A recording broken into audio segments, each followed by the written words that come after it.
Hello everyone, আসসালামু আলাইকুম। কেমন আছেন সবাই? আশা করছি অনেক বেশি ভালো আছেন। রিতুস ব্লগিং অ্যান্ড কুকিং চ্যানেলে সবাইকে স্বাগতম জানাচ্ছি নতুন আরও একটি ভিডিও দেখার জন্য। আজকে আমি আপনাদের সাথে শেয়ার করব ল্যাটকা খিচুড়ির একটি ভিডিও। তো এখানে দেখতে পাচ্ছেন আমি ল্যাটকা খিচুড়ি খাচ্ছি। এই খিচুড়িটা রান্না করা হয়েছিল গরুর মাংস দিয়ে। গরুর মাংস আসলে খুব ভালো মতো ভুনা করে এই খিচুড়ির মধ্যে দেওয়া হয়েছে, আর এটা খেতে অনেক বেশি মজা হয়েছে। এই খিচুড়িটা রান্না করা হয় একটু মোটা চাল দিয়ে, আর খিচুড়িটা রান্না করা হয় মসুর ডাল দিয়ে। এই খিচুড়ির মধ্যে বেশি করে যদি ডাল দেওয়া হয় তবে কিন্তু খিচুড়িটা একদম নরম হবে, একদম ল্যাটকা হবে, যেটা খেতে কিন্তু ভীষণ মজাদার হয়।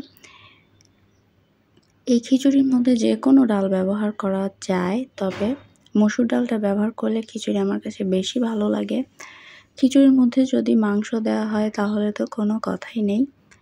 সমস্ত মশলা দিয়ে খিচুড়িটা ভালো করে আগে ভুনা করা হয়েছে, এরপরে এর মধ্যে ভুনা করা মাংসটাও অ্যাড করা হয়েছে। অর্থাৎ আমরা যে বলি চালে ডালে খিচুড়ি, বিষয়টা তাই। তো আমার কাছে যেমন ঝরঝরা খিচুড়ি ভালো লাগে, তেমন কিন্তু ল্যাটকা খিচুড়ি অনেক বেশি ভালো লাগে। আবার একদম যে পাতলা সবজি খিচুড়িটা হয় সেটা খেতেও অনেক বেশি ভালো লাগে। তবে গরুর মাংসের খিচুড়িটাই আমার বেশি ভালো লাগে। এই খিচুড়িটা চিকন চাল দিয়েও রান্না করা যায়, তবে যদি একটু ক্ষেতের ধানের মোটা চাল দিয়ে রান্না করা হয় তাহলে কিন্তু বেশ মজা লাগে। তো দেখতেই পাচ্ছেন খিচুড়িটা কতটা লোভনীয় হয়েছে, দেখলেই বোঝা যাচ্ছে। খিচুড়িটা একদম ঝাল ঝাল করে রান্না করা হয়েছে, বেশি করে ডাল ব্যবহার করা হয়েছে। খিচুড়ি রান্না করার প্রসেসটা, অর্থাৎ খিচুড়ির মধ্যে যে সমস্ত মশলা ব্যবহার করা হয় মাংসের মধ্যেও কিন্তু সেম মশলাই ব্যবহার করা হয়, তাই কোনো ঝামেলা হয় না। খিচুড়ির মধ্যে মশলাটা একটু কম দিয়ে মাংসের মধ্যে যদি একটু মশলা বেশি করে দেওয়া হয় তাহলে কিন্তু খিচুড়ির মধ্যে মাংস ভুনাটা দিয়ে দিলে অ্যাডজাস্ট হয়ে যায়।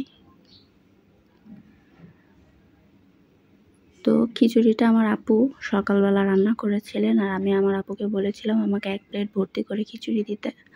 তো আমার আপু কিন্তু আমাকে 1 প্লেট ভর্তি করে খিচুড়ি দিয়েছিলেন। খিচুড়িটা বেশ মজা হয়েছিল, যেমনটা আমি চেয়েছিলাম। আমার কাছে গরুর মাংসের ভুনা খিচুড়িটাই বেশি ভালো লাগে।